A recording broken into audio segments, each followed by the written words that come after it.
Ce n'est plus surprenant de voir des jeunes boire de l'alcool dans la rue. Ils sont de plus en plus jeunes et de plus en plus nombreux. Un véritable phénomène de mode. L'association Avenir Santé tente de leur faire prendre conscience des risques qu'ils encourent. Au total, ils ne sont que 5 bénévoles, munis d'un triporteur. Ils arpentent les rues de Montpellier 2 fois par semaine. Au contact des jeunes, ils jugent leur mission délicate. Donc je pense que c'est banalisé, ils n'ont pas toute l'information et même s'ils l'ont, ça les blase. Ils savent que, par exemple, ils savent toutes ces choses à propos des cancers, boire de l'alcool et conduire, ça fait pas bon ménage, mais ils le savent tellement qu'ils s'en fichent. L'association est épaulée par la Maison de la Prévention et de la Santé.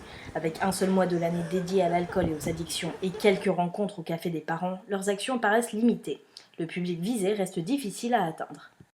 On n'a pas les jeunes ados alors qu'effectivement les études montrent là que l'alcoolisme, la consommation excessive d'alcool, ça commence au collège, quoi. Et les collégiens ne poussent pas beaucoup notre porte.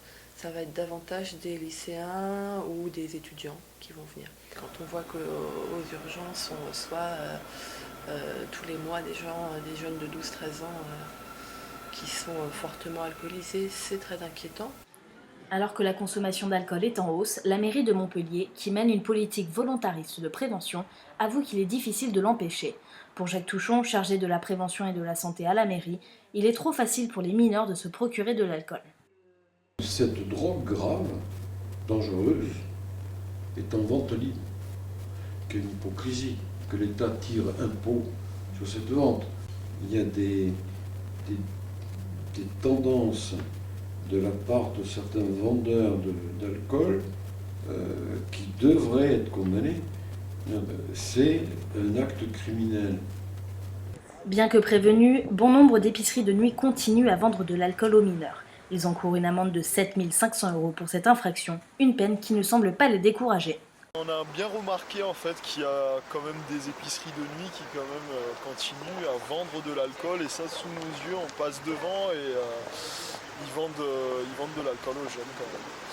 On a essayé de faire remonter ces problèmes-là auprès de la police municipale il y a quelques années de cela. Mais on n'a pas vu d'évolution malheureusement. Les adolescents le reconnaissent, acheter de l'alcool ne pose aucune difficulté. Vous achetez où ? Dans les épiceries Et dans les grandes supermarchés.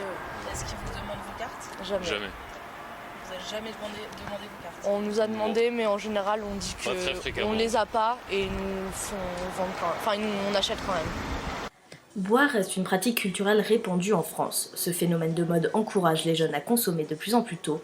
La prévention sera-t-elle suffisante pour faire prendre conscience aux jeunes et aux commerçants des risques encourus ? La question reste entière.